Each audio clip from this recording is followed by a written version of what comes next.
Good day and welcome to our daily news roundup on Atlantic TV. I'm Mike Egobadia. Here are our top stories. Eid al-Maulud, Remi Tinubu urges Muslims to emulate Prophet. Obi rejects Atiku's position on fuel subsidy removal. Nigeria-China export rise by 81% to about $2.25 billion.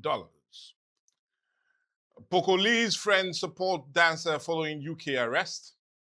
And on sports, Amosun Ajayi Ezekiel lead Nigeria at World Athletics Championship. Now to the news in full. First Lady Senator Oluremi Tinubu has urged Muslims across Nigeria to emulate the virtues of Prophet Muhammad, peace be upon him, and promote peace in their homes and communities. In a message marking the 2026 Eid al-Maulud celebration, the First Lady highlighted the Prophet's virtues of compassion, forgiveness, and peaceful coexistence. She called on Muslim faithful to uphold these virtues and contribute to peace and unity across the country. Senator Tinubu also prayed that the celebration would bring renewed hope, peace, and blessings to Nigerians. The National Drug Law Enforcement Agency, NDLEA, has arrested 5 suspects and destroyed a cannabis farm during separate operations in Edo State.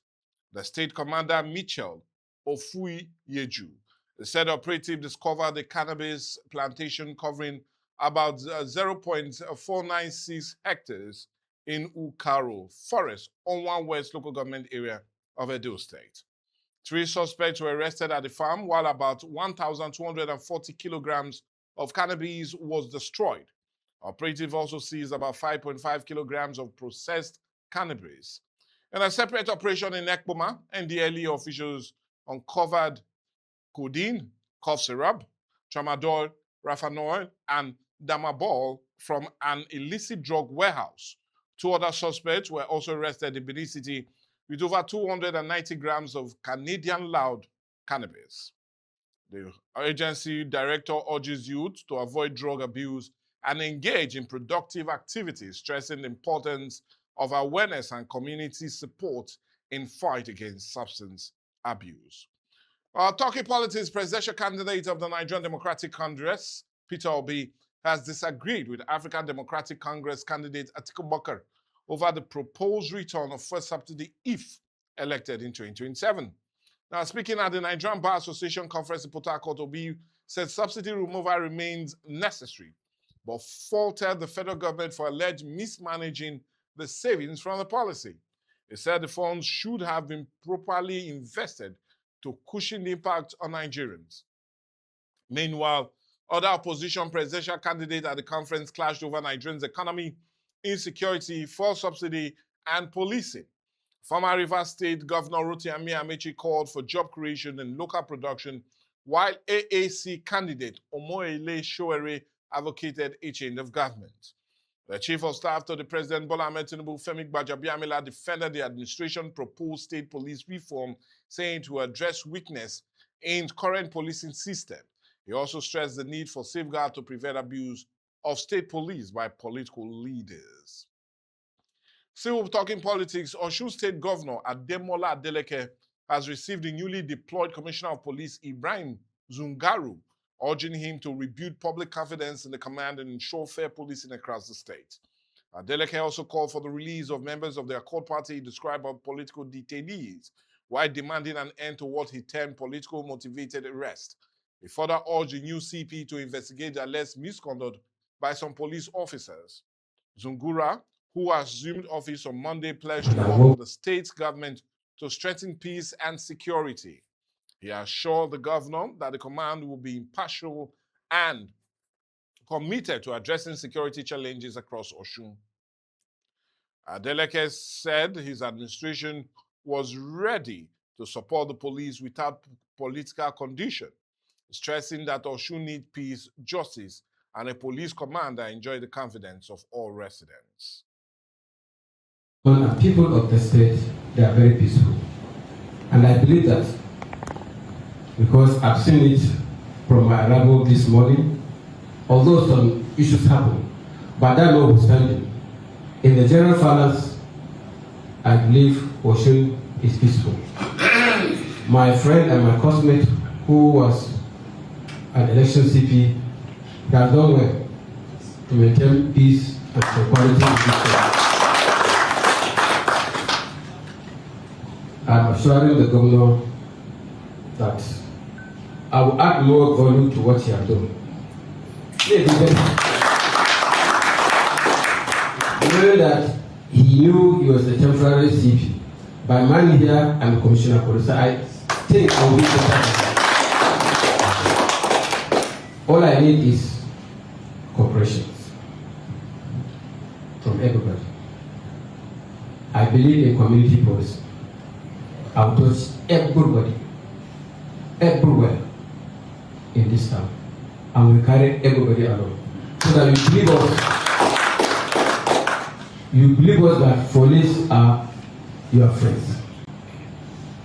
And talking business, Nigerian export to China rose by 81% year-on-year to $2.25 billion in the first half of 2026, following China's zero tariff policy for products from 53 African countries, including Nigeria.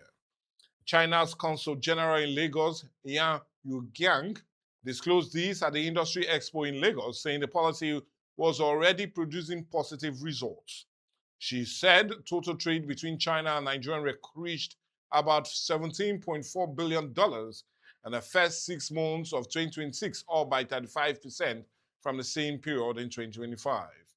Yan said the zero tariff policy fully implemented on May the 1st is aimed at expanding market access for African products and strengthening economic ties. He also noted that Nigerian export to China recorded monthly growth of more than 40% in both May and June.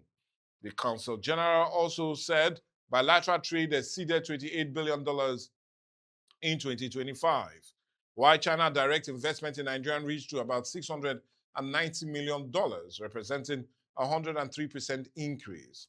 He described Nigeria as China's largest engineering contracting market and a major investment destination in Africa. AFC Capital Partners, the asset management arm of the African Finance Corporation, has launched a $150 million infrastructure climate resilient fund in Nigeria. The fund, approved by the Securities and Exchange Commission, is designed to attract investment from pension funds, insurance companies, and other institutional investors for green infrastructure products. The company says it expects to make its first investment before the end of the year, focusing initially on transport and renewable energy. Officials say Nigerian growing pension fund assets, estimated between 31 and 32 trillion naira, provide significant opportunities for infrastructure financing. They also noted that Africa faces an annual infrastructure funding gap of up to $170 billion, while climate-related disruption costs the continent around $200 billion each year. The fund, supported by the Green Climate Fund, will provide financing for climate-resilient infrastructure and help reduce risks for private investors. AFC Capital Partners says the initiative will contribute to lowering logistic costs and strengthening Nigeria's infrastructure against the impact of climate change. Don't miss out on exciting news, events, and more. Stay connected by following us on Facebook, YouTube, and Instagram at Atlantic Media and TV.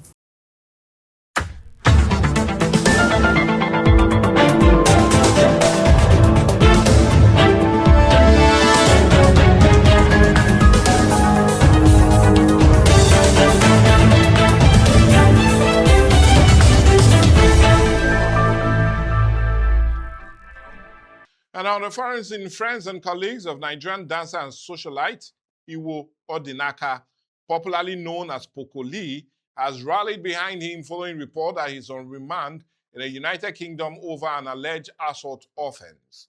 Filmmaker T.J. Omori and socialite Rahman Jago described Pokoli as a kind-hearted person and urged the public not to rush to conclusions. They stressed that the legal process should be allowed to take its course. The development was confirmed by Benjamin Kuti, founder of the Community of Nigerians in the UK, who said Pokoli is currently in a UK prison and expected to appear before a Smerbrook Crown Court in London or September 15 for plea hearing. Kuti urged the public to respect the legal process, stressing that everyone is presumed innocent until proven guilty. Reports of Pokoli's alleged detention began circulating online on August the 19th, although UK authorities and the court have not independently confirmed the case at the time of this report. So on the foreign scene, United States Defense Secretary Pete Hegseth says the military strikes against Iran remain an option if tension between the two countries escalates. Hegseth, however, emphasized the importance of economic pressure as part of efforts to influence Iran and address ongoing tension.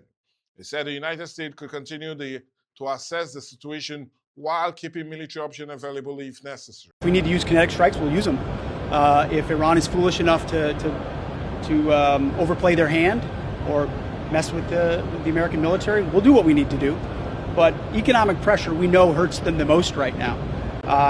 But by no means are we foreclosing using kinetic strikes anywhere in the Strait of Hormuz or around Iran. His remark comes amid heightened tension between Washington and Tehran, with concerns that further escalation could trigger renewed military confrontation.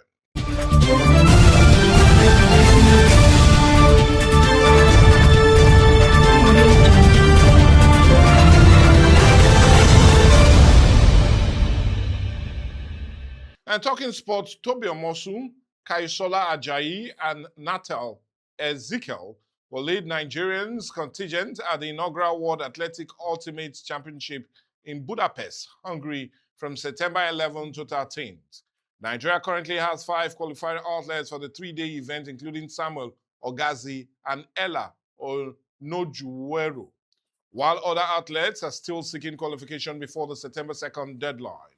Omosu, the road record holder in the women's 100-meter hurdles, will compete alongside Ajayi, who has enjoyed a strong 2026 season, and Ezekiel, who ranks among the world-leading 400-meter hurdles.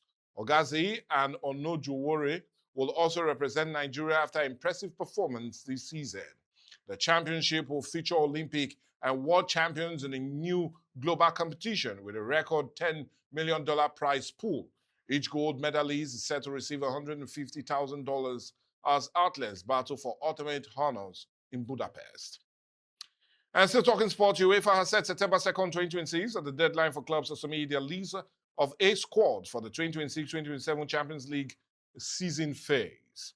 Clubs must submit and have the squad validated by their national association by 11:59 p.m. Central European Time. Each team can register up to 25 players, including at least 2 goalkeepers, while 8 places must be reserved for locally trained players. UEFA says clubs can register an unlimited number of eligible players on List B throughout the season.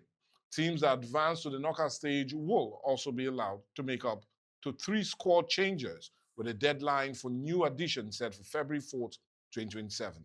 The Champions League phase is scheduled to begin on September 8th, 2026, with a final set for June 5th, 2027 at the Metropolitan Stadium in Madrid.